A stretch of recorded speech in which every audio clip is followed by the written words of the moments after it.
Allahu Akbar. La ilaha illallah. Kita surau, semua di sini cinta surau. Kalau dibilang kita mengapresiasi daripada pengurus surau, kita semua mengapresiasi pengurus surau sekarang yang sudah mendirikan surau, itu ada. Jadi jangan kami di sini dicampur baurkan atau dia domba oleh yang mengatasnamakan surau. Sekali lagi saya tekankan, kami mencalonkan Pak Zulfan ini ingin bersama-sama masyarakat semua. Marilah kita berjalan, marilah kita melangkah demi kedepannya Minangsayo lebih baik dari yang sekarang. Tetapi kalau nantinya memang hati nurani itu hanya menginginkan cukup di sini Minangsayo itu berada, seperti Pak Zulfan tadi, nothing tulus.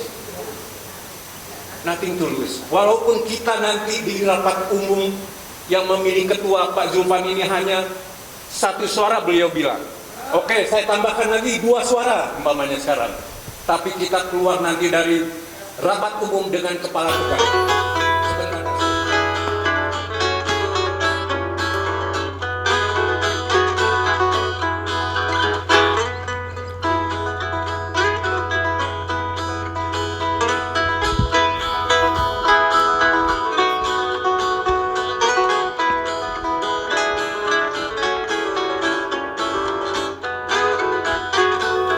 Bapak Zulfan Tajudin sendiri dalam visi misinya juga akan memperkenalkan dirinya, background education-nya, background kemasyarakatannya, dan dalam mempersingkat waktu, insya Allah dari pertemuan ini kita nantinya akan mendapatkan suatu kesimpulan mau kemana kita ke depannya masyarakat Minang Sydney ini.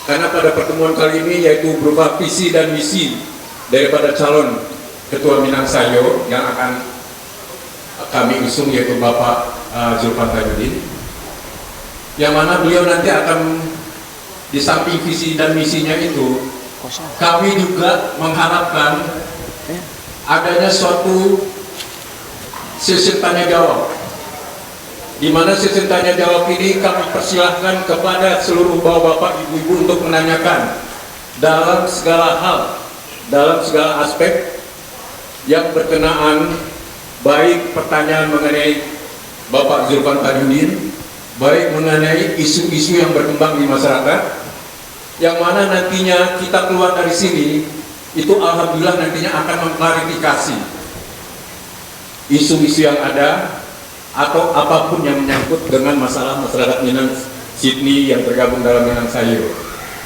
Untuk itu sekali lagi terima kasih pada Bapak Amin, Bapak Surahman Hatib, Bapak Iskandar Harun, Bapak Saprudin Janaib, orang tua, Bapak Uca, dan maaf semua bapak-bapak kalau saya sebut satu-satu nanti malah nggak ada lagi kan mau ininya forumnya. Untuk itu terima kasih kepada Bapak, Ibu-ibu. Baiklah, acara dapat kita buka. Saya persilakan kepada Bapak Zulfan untuk menyampaikan visi dan misi. Terima kasih. Bismillahirrahmanirrahim. Assalamualaikum warahmatullahi wabarakatuh.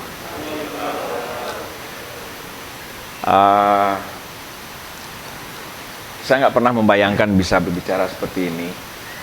Ini seperti pengadilan saya lihat. Seperti tertuduh. Tetapi lebih baik seperti itu. Supaya kalau tertuduh itu jelas jantan betinanya. Supaya tidak ada hal-hal yang tidak bisa diklarifikasi. Oke, jadi saya akan berbicara singkat saja, agak 10-15 menit. Kemudian kita mau tauta, kalau ada pertanyaan, klarifikasi. Tapi motivasi untuk sekarang bertemu itu adalah Yang pertama adalah saya ingin menyampaikan sedikit pengantar. Terus yang kedua adalah saya mendengar ada angin-angin yang tidak sehat. Nah, sekarang mari kita sehatkan. Kalau masih bisa kita sehatkan. Kalau tidak bisa kita sehatkan, apa boleh buat? Ya, saya tidak menjanjikan apa-apa. Nah, itu tujuan yang pertama, yang kedua. Tujuan yang ketiga, kalau ada pertanyaan dari Bapak Ibu sekalian, yang pasti saya baru di sini, ingin mengenal saya, ingin mengenal pendapat saya terhadap Minang Sayo atau masyarakat Minang di sini, saya akan jawab semampu saya. Oke, saya mulai dengan yang pertama. Yang pertama adalah motivasi, karena ini penting. Saya tidak punya motivasi pribadi. Saya tidak pernah berambisi. Saya tidak pernah pengen jadi apa-apa. Tidak pernah.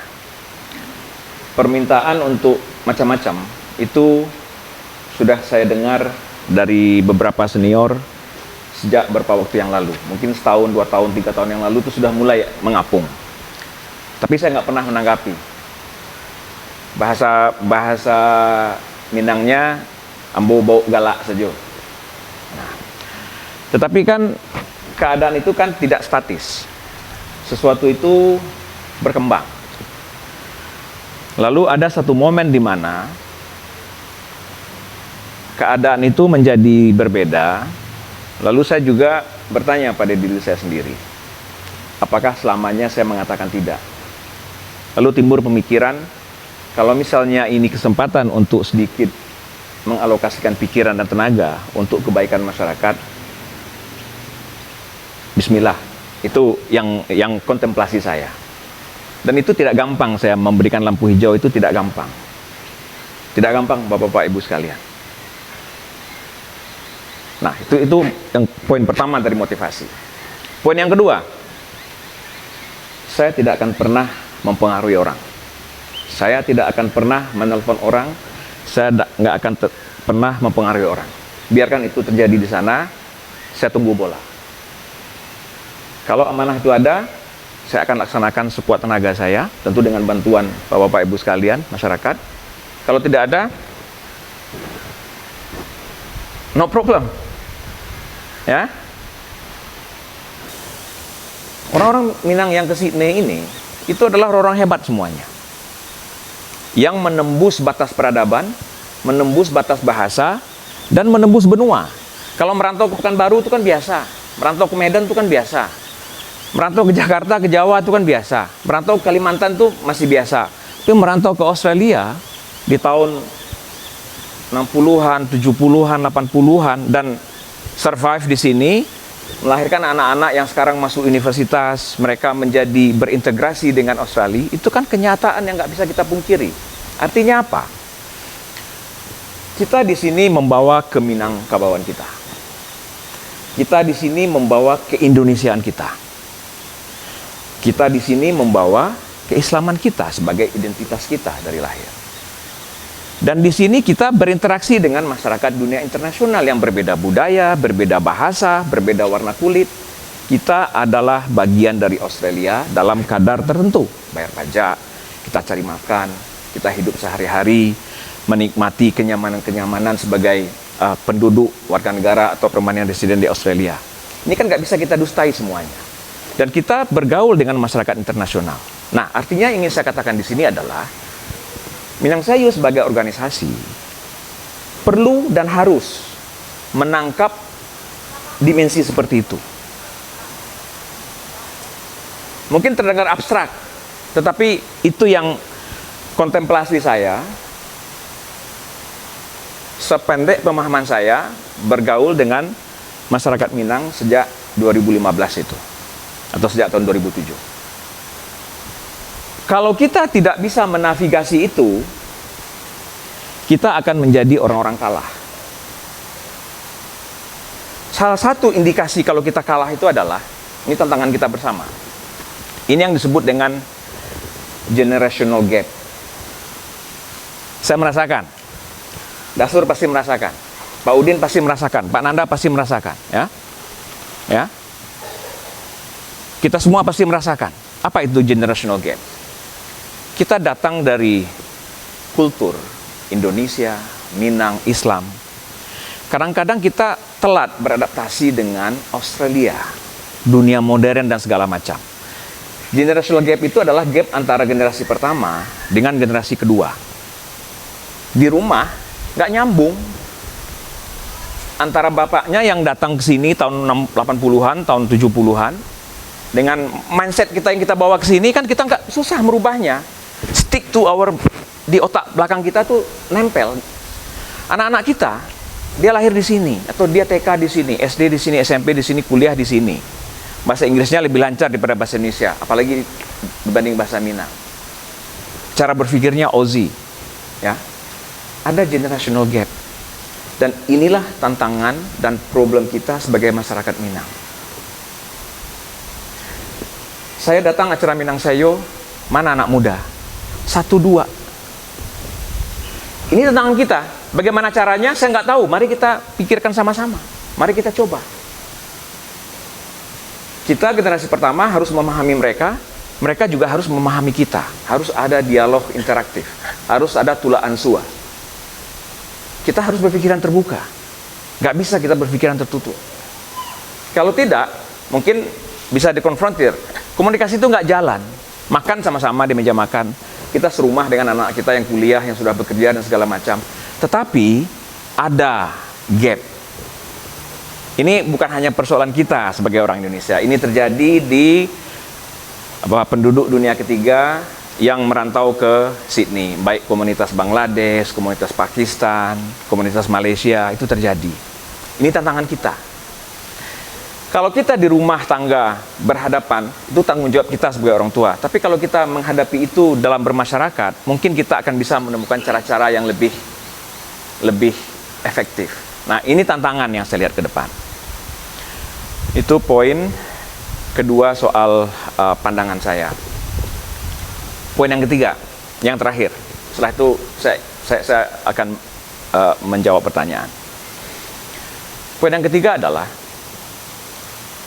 organisasi itu kalau menurut saya itu milik kita. Dan itu oleh kita. Dan itu untuk kita.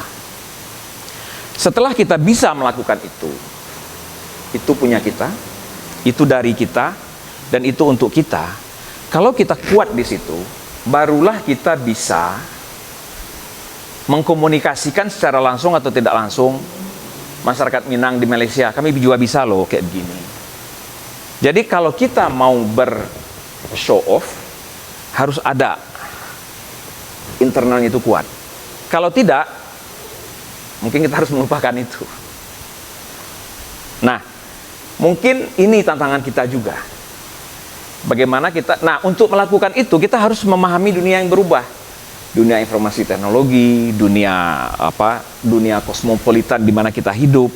Tentu kita harus mencoba menarik relevansi dari budaya Minang, adat Minang, cara-cara lama di mana kita tumbuh. Saya orang kampung ya. Jadi saya sampai umur 19 tahun tamat SMA saya di kampung Kaki Singgalang. Jadi saya mengerti betul cara kampung. Ereng gendeng, saya mengerti betul. Orang kata-kata bersayap, saya mengerti betul. Ya. Nah, tantangan kita lah bagaimana kita mengadaptasikan itu ke sini. Kita nggak bisa membawa, saya maunya seperti itu zaman saya kecil, tahun 70-an, tahun 60-an di kampung, saya pengen Sydney seperti itu. Itu namanya kita bermimpi. Kita harus berhadapan dengan dunia nyata di mana kita sekarang, zamannya seperti apa. Mari kita bawa value-nya. Nah, dengan membawa value, dengan penyesuaian-penyesuaian, dengan negosiasi-negosiasi, kita mencoba untuk mewariskan nilai-nilai itu kepada generasi berikutnya. Tentu tidak letterlek. Ini tantangan. Mungkin saya tidak ingin masuk ke hal-hal yang sangat teknis, tapi saya ingin menawarkan pandangan yang bersifat sangat substansial. Kalau terdengar abstrak, mohon ditanyakan di mana abstraknya. Mari kita coba membuat lebih sedikit clear. Mungkin sudah lebih 15 menit Pak Nanda, saya cukupkan di situ.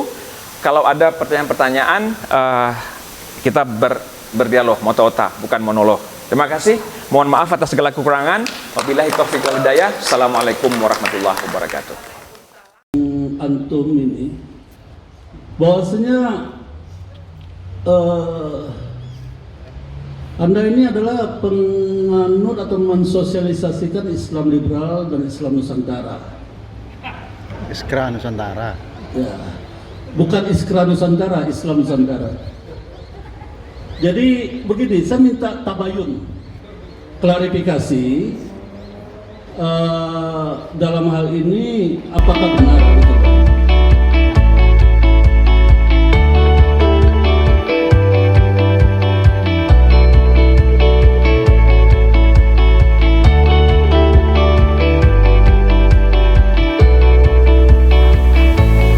Jadi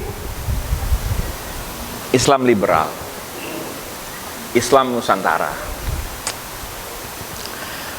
Kalau saya ditanya hitam putih, saya justru ingin balik bertanya, apa pemahaman Pak Michael atau orang yang bertanya terhadap Islam Nusantara? Apa pemahamannya terhadap Islam liberal? Karena ini bukan, kalau saya ditanya Sunni Syiah, saya bisa jawab dengan jelas. Saya Sunni, jelas, clear, no doubt. Kalau ditanya saya menghadap sembahyang kemana, saya bilang saya ke kiblat, bukan ke Palestina saya menghadap sembahyang. Saya ke Ka'bah menghadap sembahyang. Itu jelas. Nusantara misalnya, Islam Nusantara. Nusantara itu kan paralel dengan kata Indonesia. Dari Aceh sampai Papua, dari Rote sampai Miangas, itu Nusantara, bumi Nusantara. Jadi kata padanan dari Indonesia itu adalah Nusantara. Indonesia itu sendiri bukanlah kata-kata asli dari kita, ya. Yang memberi nama Indonesia itu justru orang lain, kayak Malaysia, Melanesia dan segala macam. Kita memakai itu, tapi itu udah jadi nama kita, kita terima. Jadi kalau ditanya Islam Nusantara, mungkin Islam Nusantara itu terlalu luas buat saya. Karena cara orang berislam di Aceh mungkin sedikit berbeda dengan di Sumbar. Mungkin sedikit berbeda dengan di Jawa Barat, sedikit berbeda dengan di Jawa Timur, sedikit berbeda dengan di NTB, sedikit berbeda dengan Sulawesi Tengah misalnya. Kalau Pak Michael mau tahu Islam saya, yang lebih pasti ini, Islam saya itu adalah Islam kaki singgalang. Bentar. Jadi kalau lebih tepatnya, yang Nusantara dulu nih, karena Nusantara dan liberal itu bisa jadi berbeda. Konstruknya bisa jadi berbeda, jangan kita campur adukkan. Lebih tepatnya saya itu kalau mau tanya keislaman saya, ini sangat personal, saya nggak suka membahas ini sebenarnya, ya. Islam saya itu Islam kaki singgalang, Pak. Kalau Pak Michael tahu Gunung Singgalang itu banyak nagari di sekelilingnya. Pak Michael ke sana lihat cara orang berislam di sana, saya seperti itulah Islam saya.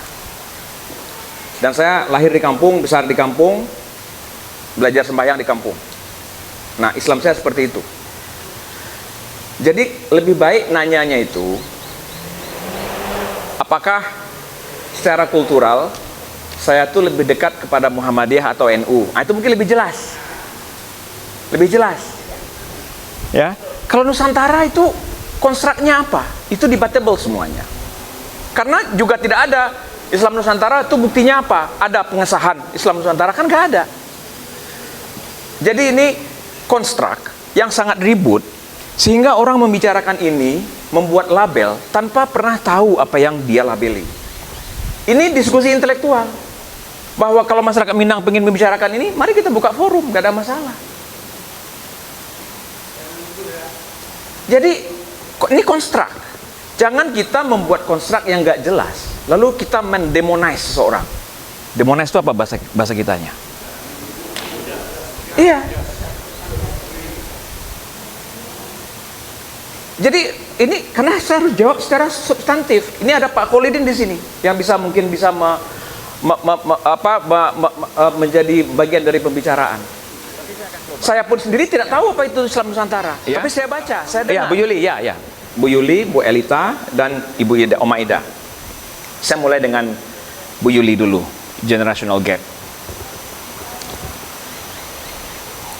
Sebenarnya soal generational gap ini, saya sudah mendengar itu sejak saya mulai aktif di masyarakat Minang. Itu sudah menjadi pembicaraan yang sangat sering, dan saya pun sering ditanya, bagaimana ini Pak, apa yang bisa kita lakukan untuk menghadapi persoalan seperti ini? Dan itu pertanyaan yang genuine. Persoalannya seperti ini segala macam, dengan beberapa orang, bukan hanya satu. Lalu saya juga berefleksi dengan apa yang saya alami di rumah, karena anak saya yang paling besar sudah semester 2 di universitas, udah dewasa. Saya bisa memahami, berempati. Dulu ketika anak saya kecil-kecil, masih di bawah 12 tahun, saya belum bisa berempati. Tapi makin besar anak saya, makin berempati saya terhadap concern gap generasi itu. Saya tidak punya jawaban definitif, Bu Yuli. Saya tidak punya jawaban definitif. Tapi saya mengerti persoalan ini. Justru mungkin langkah awal yang perlu kita lakukan adalah memikirkan ini bersama-sama, masalah generational gap. Kawan saya, ya, orang Bangladesh, dia profesor. Dan dia dengan keluarga besarnya di sini, adiknya, sepupunya, segala macam, menghadapi persoalan yang sama, generational gap. Jadi ini memang persoalan kita bermigrasi dari dunia ketiga, yang latar belakang kultural, agama semuanya berbeda. Kita pindah ke sini, kita hidup di sini, mencari hidup di sini. Ini memang tantangan kita bersama. Jadi kalau yang langkah pertama yang saya bayangkan adalah, apakah kita mengerti the language of the older generations dan bahasa dari generasi yang muda? Jangan-jangan bahasa aja udah nggak nyambung. Bahasanya sudah nggak nyambung, bagaimana message-nya itu bisa nyambung? Nah, kalau saya ini yang disebut dengan benturan budaya di internal masyarakat dan di internal keluarga. Dan ini persoalan kita bersama. Nah, makanya di sini kita perlu keterbukaan untuk berkomunikasi, membicarakan, dan menghimpun kekuatan untuk melakukan itu. Nah, sekarang mari kita lihat organisasi-organisasi masyarakat Minang. Organisasi itu hanya berkomunikasi, membuat program, berkegiatan, dan menggunakan bahasa yang appeal-nya itu kepada ini, generasi pertama ini. Saya masih masuk generasi pertama loh. Saya lahir di kampung, besar di kampung, bahasa pertama saya bahasa Minang, masuk sekolah, belajar bahasa Indonesia. Maka sampai sekarang bahasa Indonesia saya masih bahasa Indonesia Indomie, Indonesia Minang. Bahasa Inggris pun masih bahasa Inggris logat kaki Singgalang. Mau diapain lagi? Iya kan? Nah, jadi langkah pertama kita menyadari ini persoalan kita bersama, dan mari kita bahas. Kita harus siap mendiskusikan hal-hal yang sulit. Kadang-kadang kita kalau mendiskusikan hal yang sulit kita lari. Udah tutup aja lah, taruh di bawah karpet, terlalu berat. Mari kita hadapi yang berat-berat itu. Kalau kita hadapi hanya di keluarga, ngomong dengan istri, anak begini, mumet dua-duanya, nggak tahu jalan keluar, frustasi. Rumah itu frustasi, rumah sana frustasi, rumah sana frustasi. Kenapa nggak kita sama-sama orang frustasi sebagai orang tua kita ngumpul? Mari kita bicarakan masalah kita. Itu gunanya kita bermasyarakat bersama-sama. Jadi kita identifikasi masalah kita, bahasanya harus nyambung. Dan satu lagi, kita sebagai orang tua generasi pertama, kan kita harus memahami bagaimana generasi kedua itu tumbuh, bagaimana mindset mereka berkembang. Kita harus mau memahami, jangan kita stick dengan, oh saya dulu di kaki Singgalang seperti ini, kami ke surau, kami mengaji. Kita di Australia sekarang. Dia keluar anak-anak kita, itu yang dihadapinya di luar. Dia kuliah, bagaimana gurunya mengajari cara berpikir, mereka berpikir kritis. Kita dulu kan gak berani melawan orang tua bertanya. Anak kita bertanya, kita gagap menjawabnya. Itu kan persoalan kita bersama. Tentu bapak-bapak, ibu-ibu yang anak-anaknya sekarang sudah umur 30 tahun, sudah punya cucu, dan segala macam, itu kan persoalan. Selama ini kan kita nggak tahu jawabannya, kita tutup di bawah karpet. Nah, sekarang kita harus berani membicarakan. Makanya alim ulama, cadiak pandai, ya, orang-orang tua, kan kita ada pelajaran wisdom. Nah, kenapa nggak kita membuat sesi-sesi sharing session tetap itu kita gunakan Minang Sayo, organisasi ini untuk membahas hal seperti itu yang Jika Pak Sufan bisa melihat apa kebutuhan masyarakatnya, disitulah baru organisasi ini bisa sukses seperti itu. Ini saya ingin tanyakan, apakah Pak Zulfan mengetahui atau bisa merasakan apa kebutuhan kami? Dan ini juga membayangkan apa yang saya inginkan. Kan saya bagian dari masyarakat, saya juga bisa dong punya keinginan. Nah, mungkin perumpamannya seperti ini. Sebenarnya kita tuh nggak mencari yang muluk-muluk kok. Kita memerlukan oase yang nyaman untuk semua. Jadi Minangsayo sebagai organisasi menjadi oase. Oase itu kan tempat berkumpul, tempat menikmati minuman, tempat mendapatkan udara yang sejuk, tempat kita bisa betah berlama-lama. Kita perlu oase yang sejuk untuk semua. Dan bukan hanya itu. Kalau kita berorganisasi sebagai Minangsayo, kita kan tidak harus, akan sangat keliru kita kalau membuat itu eksklusif. Kita juga harus berpikir Friends of Minangkabau. Ya, Friends of Minangkabau. Sahabat. Karena at the end of the day kita bersatu dalam keindonesiaan, dalam Islam. Makanya kita harus melebarkan. Nah, jadi mungkin jawaban saya agak filosofis. Saya pikir masyarakat itu perlu oase yang nyaman. Nah, mari kita bikin oase itu nyaman, se-inklusif, as possible. Nah, mungkin itu apa jawaban filosofis saya. Ketika kita punya oase yang nyaman, di situ akan muncul kreativitas, di situ akan muncul ide-ide baru, di situ akan muncul keinginan untuk melakukan sesuatu, kemauan untuk berkontribusi. Nah, that's what we need to create. Itu kan bodoh sekali. Untuk membuat oase yang nyaman. Saya. Itu Jadilah pengalaman saya surau sebelum pernah bikin itu survei. surau kebanggaan orang Minang dan orang Indonesia di Australia.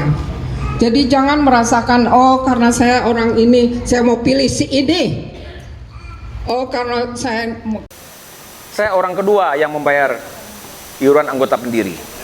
Selama 6 bulan atau selama setahun, anggota pendiri itu nggak bergerak di angka sekitar 25-30, jalan di tempat. Kadang-kadang pulsasi, ya udah kita bubarin aja, balikin uang orang. Saya masih ingat berapat kayak gitu. Tapi alhamdulillah kan, kemajuan tercapai luar biasa. Saya senang, happy. Dan gak ada orang yang bisa mengkick saya sebagai jemaah, kan gak ada. Saya jemaah. I was part of that journey. I am part of the journey.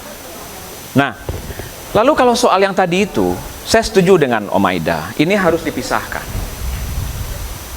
Ya, secara hukum itu pemisahannya jelas, secara organisasi jelas, tetapi secara ruh, secara kebersamaan ada irisan yang nggak bisa dipisahkan, betul. Nah di situ kita masyarakat itu harus menurut saya berpikir dewasa, jangan berpikir terbatas sehingga mencampur adukkan. Dan jangan lupa, ide pemisahan itu ada gonjang-ganjing di yang satu aman. Dan intinya pada waktu memisahkan antara secara organisasi kan terpisah, anggaran dasar dan segala macam terpisah, kepengurusan terpisah. Idenya adalah untuk mengamankan surau, karena surau itu tanggung jawabnya lebih berat. Punya properti, punya tanggung jawab rutin yang harus dilaksanakan. Jadi tujuannya untuk men-safeguard itu. Sekarang saya mengerti visi yang menginginkan bahwa ini secara organisasi terpisah. Dan sampai sekarang status hukumnya masih terpisah. Saya mulai dengan Bu Evi. Terima kasih Bu Evi. Salah satu yang mungkin sulit tantangan besar itu kan intergenerational gap itu tadi kan. Itu tantangan real terjadi di rumah, terjadi di masyarakat. Seingat saya, di acara-acara Minangsayo yang pernah saya hadiri, yang kita lihat itu hanya first generations. Dan saya beberapa kali mendengar pendapat atau pandangan dari second generations. Acara-acaranya tidak meng-appeal ke mereka. We don't understand their language. That's not for us. They are enjoying themselves. Let them do that. Nah ini kan realita. Nah program realnya adalah bagaimana kita bisa membuat sesuatu, karena kan intinya acara Minang Sayo itu kan kumpul-kumpul, intinya kan silaturahmi kan. Tapi there are many ways of organizing kumpul-kumpul. Assalamualaikum warahmatullahi wabarakatuh. Ini apa pertanyaan, apa pernyataan, terserah dicampur aduk aja ya. Kalau yang nggak perlu dijawab ya nggak dijawab, yang perlu dijawab ya kalau nggak dijawab juga nggak apa-apa. Pertama kali mungkin Pak Zulfan ingat atau baik juga pada hadirin. Saya pernah pertama kali dulu menelpon Pak Zulfan. Pertama waktu itu saya minta Pak Zulfan, cobalah ikut memimpin Minang Sayo.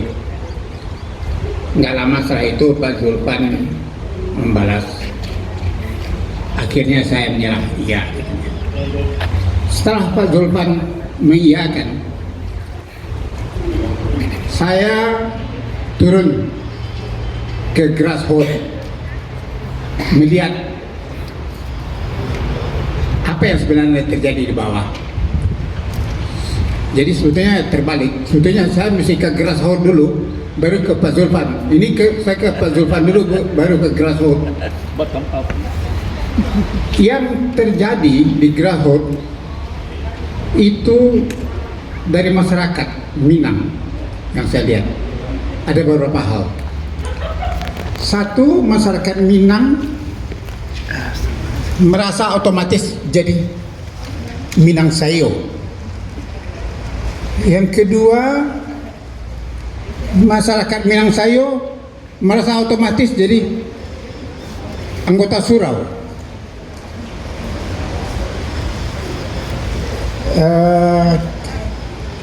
Jadi tidak bisa memisahkan. Sebetulnya ada hal terpisah. Orang Minang belum tentu orang Minang Sayo. Orang Minang Sayo belum tentu orang surau, karena dua organisasi yang terpisah.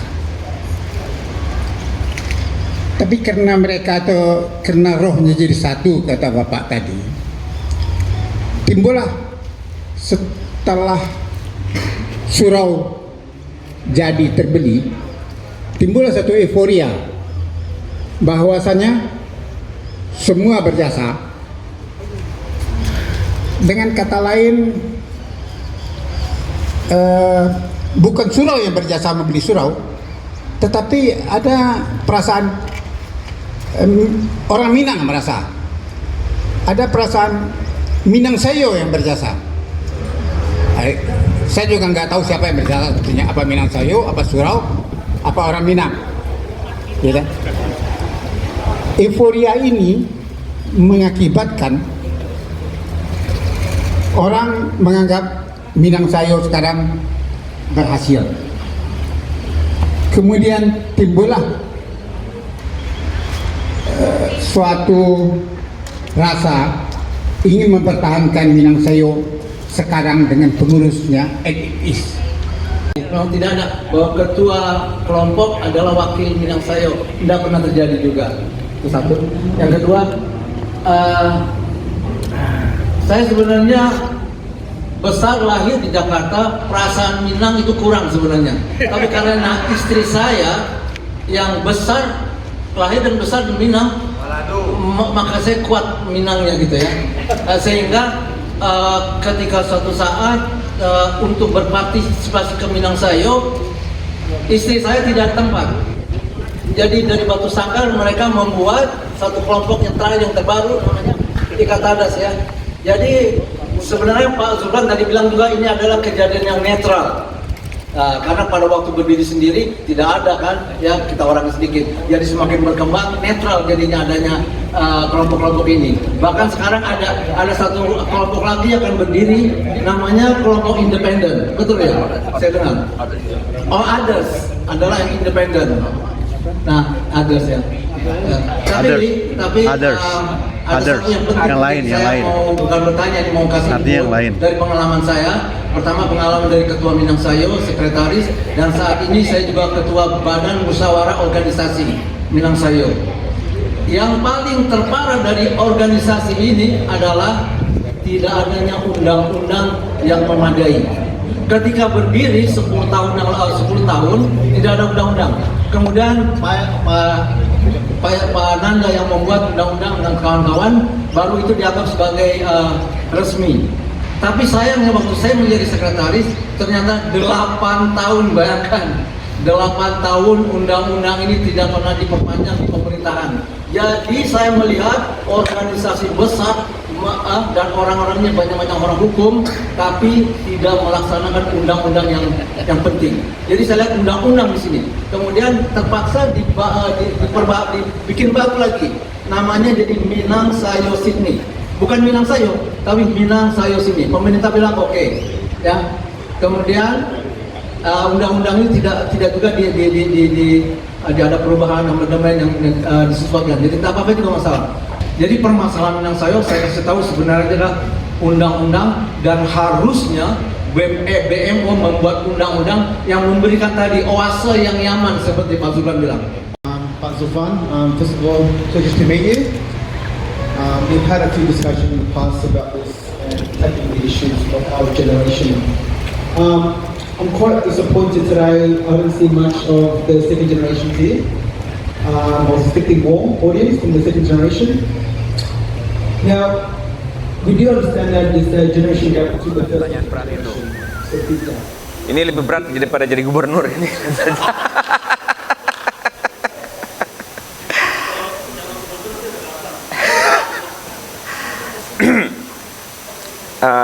I'll start from Pak Iskandar ya, Dirgaya. Pak Iskandar, terima kasih Pak atas observasi Pak Iskandar. Saya pikir itu observasi yang sangat jujur, dan saya menjawab dengan jawaban yang bersifat personal.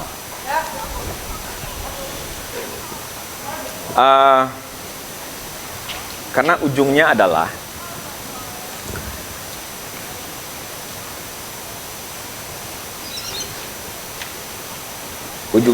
kalah menang.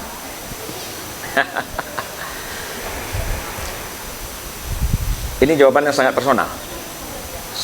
Tapi sebelum kalah menang, saya sampaikan sesuatu yang sangat personal juga. Ketika saya diminta, lalu saya mencoba memahami keadaan. Lalu saya katakan begini, kalau memang itu ada aspirasi seperti itu, mungkin ini saatnya saya menghargai aspirasi itu. Tapi saya tidak akan melakukan apapun. Saya tidak akan menelpon orang. Saya tidak akan mempengaruhi orang. I'll shut my mouth. Saya nggak mau di udara, saya mau diam. Saya plester mulut saya. Tetapi saya bilang, kalau ada orang yang bertanya kepada saya, seberat apapun pertanyaan itu, saya jawab, saya bilang, semampu saya. Dan tujuan kita duduk sekarang di sini adalah untuk memberi kesempatan supaya saya bisa menjawab pertanyaan itu. Kalau menjawab pakai teks WA, itu miskomunikasi, itu sangat mungkin terjadi. Kalau gini kan enak. Kita melihat muka, kita melihat mimik dari orang yang kita tanya. Kita menjadi manusia ketika kita berhadapan dengan orang secara manusia. Tapi di udara itu, kadang-kadang orang berhenti jadi manusia. Itu dunia sosial, dunia medsos, yang kadang-kadang bisa sangat berdampak negatif. Nah, jadi begitu Pak Iskandar. Dan salah satu hikmahnya adalah yang bisa kita lihat, masyarakat itu kan jadi berdinamika, jadi bersemangat gitu kan. Kan bagus, mari kita jaga semangat ini positif. Buat saya pribadi nggak ada masalah. Selesai dari sini, saya akan tutup lagi mulut saya. Saya kan pernah saya nelfon Pak Iskandar, Pak tolong Pak ini. Pernah? Nggak pernah. Bisa ditanya ke semua orang. Jadi begitu Pak Iskandar. Jadi jawabannya sangat personal juga. Dan saya sangat terima kasih terhadap penilaian Pak Iskandar. Itu untuk Pak Iskandar. Kemudian untuk anggaran dasar. Nah ini yang saya bilang tadi itu. Ya Pak Uca, ya mohon maaf Pak Uca. Jadi memang selama saya baru kali itu saya melihat Undang-Undang Dasar Minang Sayo. Dan memang ini salah satu tugas kita untuk merapikan anggaran dasar itu, konstitusi itu. Mari kita bicarakan, karena Karena di situ kan ada menyangkut visi kita sebagai masyarakat, ide-ide, spirit. Nah, itu tidak bisa diserahkan kepada satu orang atau dua orang. Itu dikembalikan kepada masyarakat secara luas. Jadi mungkin salah satu program nyata adalah merapikan ruh organisasi dalam bentuk konstitusi itu. Dan itu kan nggak bisa sebulan 2 bulan, Pak Uca. Harus ada yang namanya proses deliberasi. Bola itu kita mainkan. Seperti apa undang-undang anggaran dasar yang kita inginkan. Ada debat di situ. Ada ide-ide di situ. Mungkin ada pertentangan di situ. Tapi disitulah kita ditantang sebagai masyarakat untuk bisa melalui proses deliberasi itu. Mungkin perlu waktu 3 tahun untuk merapikan anggaran dasar Minangsayo, membuat anggaran dasar yang mengemban visi ke depan. Itu bisa diagendakan menjadi satu agenda besar. Apakah proses itu akan berhasil dalam 2 tahun? Tidak ada yang bisa menjamin proses itu akan berhasil, Pak Uca. Tapi mari kita beresi itu. Jadi siapapun yang akan jadi ketua Minangsayo, salah satu agenda besar yang harus diselesaikan adalah merapikan konstitusi sehingga Minangsayo sebagai organisasi punya konstitusi yang kuat, yang inklusif, yang bagus, supaya dia bisa menjadi oase tadi itu untuk mencapai tujuan itu. Jadi itu menjadi agenda kita bersama sebagai masyarakat siapapun. Jadi terima kasih sekali Pak Uca menggarisbawahi kepentingan, keperluan Minangsayo itu memiliki anggaran dasar yang kuat.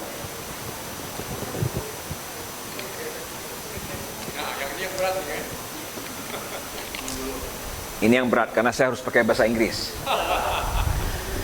Dirga, probably he was born here. He went to school here. He is the prototype of the second generations. He lives Australian life. We are not. I'm living my Kaki Singgalang way of life. Yang dari Pariaman, they live Pariaman way of life in Sydney. They love that one. We love that one. But for the second generations, they live Australian life. They think like Australian. But I want to tell the second generations, no way you can escape your origin. Look at the color of the skin. Look at the faces of your parents. Ask them who they are. No way for you to escape from that one. I want to tell to the second generations, you can't get away from that kind of thing. You are arrested by where you are coming from. And this is not only your problem, Dirga, your generations. The same problem, second generations from Bangladesh, from Pakistan, from China, from Middle East. They are facing the same problem. When they are not helped, they can be lost in translations. How many of them have lost? Dirga will know the answer. They are losing the sense of identity. So, the sense of identity can be addressed in the family.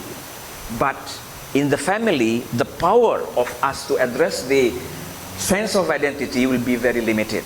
Now, this is the community challenge to address the problem of identity. Not all the second generation will have the confidence, the strength to sail the Australian life, the wildlife out there. So we have to help them as a community. Let's hold hands. And this is the challenge. No one knows the answer. No one knows the answer. Every community is here. Indians, the Chinese, Bangladeshis, Filipinos, Indonesians, Middle Eastern, they are facing the same problem. Because at the end of the day, they look at the color of the skin, they look at the parents, they are part of that one. And I want to tell also the second generations, as much as you feel that you are part of Australia, but at the end of the day, Australia has not reached the level of civilizations that the US has reached. Even then, the US has backsliding. Australia is a new continent. Only since early 1800s, America started that one since the 1600s. So if you are talking about the racial equality, things like that, America used to have more even level of playing field. But you look at what happened in America. They have been backsliding for the past 5, 6 years, 7 years. Australia now is a much better country than the US in terms of that one. The acceptance of multiculturalism. So this is a challenge for us. So this is a challenge of the organizations. They need to address that one. And so that's my overall overview of that kind of identity problem. On the Minang Sayo and Surau, in terms of the organizational construct, origins, and aspect, they are different. But in terms of memberships, in terms of the spirit, in terms of the pool where they are coming from the same pool. They could be two different big fish, but their constituents are overlapping so much. But this is a good strategy, by the way. You can nurture that one according to that missions, but at the same time you have the other one to nurture different things. But in the reality, they are going to be hand in hand. So they have to collaborate, no doubt about that one. But the dynamics, what they're doing, they may have some similarity, but they have different mandate. Minang Sayo is for the social, cultural organizations. What about the religion? Performing religion, part of that one. But there are certain things within Minang Sayo, of the activities of Minang Sayo, that is not to be properly executed within the surau. Because of surau. If you want to do, say for example, to invite pencak silat group or martial arts or randai or whatever, you cannot do that one in surau. You need Minang Sayo to do that one. Yeah, so that's good. We have different vehicles to do different things, but in the way moving forward, we have to collaborate. Yes, no doubt about that one. One, we have to have each other. So that kind of harmony will have to be maintained. That's my principle. And I have discussed it one, and everyone agrees with me. Most of them. So, one should not mess the other. One should strengthen the other. So, from this perspective, we need to know the limit of playing politics. And I don't want to play politics here. This is not the politics that we understand from the normal politics that we can think of. We are not gaining anything. At the end of the day, this is about sacrificing, contributing, and doing things together. So I think that's my visions. This is about visions. So I cannot be more detailed.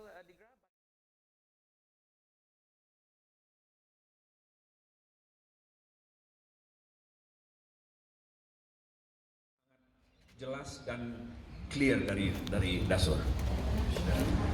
Saya menyampaikan concern mengenai anggaran dasar surau tahun 2019 berbahasa Inggris yang saya dapatkan dari website ANCC, Australian National Non-Profit Commissions. Ya, saya download dari situ. Dan saya baca isi dari anggaran dasar yang baru tahun 2019, saya bandingkan dengan anggaran dasar 2018 yang hasil amandemen pada waktu rapat umum anggota bulan November tahun 2018. Itu berbeda sama sekali. Itu bukan revisi, tapi merupakan sebuah anggaran dasar yang baru. Sehingga saya yang mengerti asbabun nuzul dari anggaran dasar yang 2018 itu merasa ada sesuatu yang nggak benar di sini. Dan saya tahu apa yang saya lakukan, sehingga saya secara terbuka di publik menanyakan itu. Dan itu tidak ada hubungannya dengan acara ini. Itu murni concern saya terhadap bagaimana surau yang baik ke depan menurut saya. Jadi itu tidak ada hubungannya dengan Minang Sayo ini. Saya ingin melihat kondisi surau dengan anggaran dasarnya. Itu yang saya tahu, anggaran dasar 15 November 2018. Saya yang merapikan ketikannya dan segala macam. Dan saya serahkan semuanya dokumen-dokumen itu kepada pengurus yang baru. Lalu tiba-tiba saya melihat anggaran dasar yang baru, yang spiritnya, aturan main dan segala macam berubah total. Tidak ada spirit yang dibawa dari yang lama itu. Nah ini bagaimana? Kok ada anggaran dasar? Kita tidak tahu, tidak melalui proses. Itu yang saya pertanyakan. Dan itu sudah dijawab bahwa ternyata itu tidak berlaku. Tapi bagaimana detailnya tentu nanti kita ada forumnya untuk itu. Jadi itu tidak ada hubungannya dengan ini. Itu murni apa yang saya pikir baik dan seharusnya untuk surau secara organisasi ke depan, sehubungan dengan saya yang sedikit banyak mengerti persoalan anggaran dasar yang 2018 itu. Begitu jawaban saya besok. Tidak ada hubungannya dengan ini. Mukadimah itu adalah ruh dari organisasi. Terus yang kedua, peran anggota pendiri dihilangkan, hilang.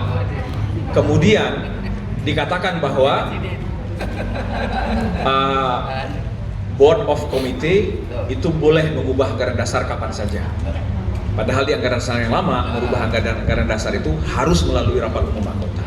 Jadi ini bukan revisi, tapi membuat sesuatu yang benar-benar baru. Jadi makanya saya bersuara, karena saya pikir ini langkah yang tidak benar. Saya ingin meluruskan itu. Tapi nanti tergantung kepada jemaah maunya seperti apa. Saya hanya bersuara sebagai jemaah.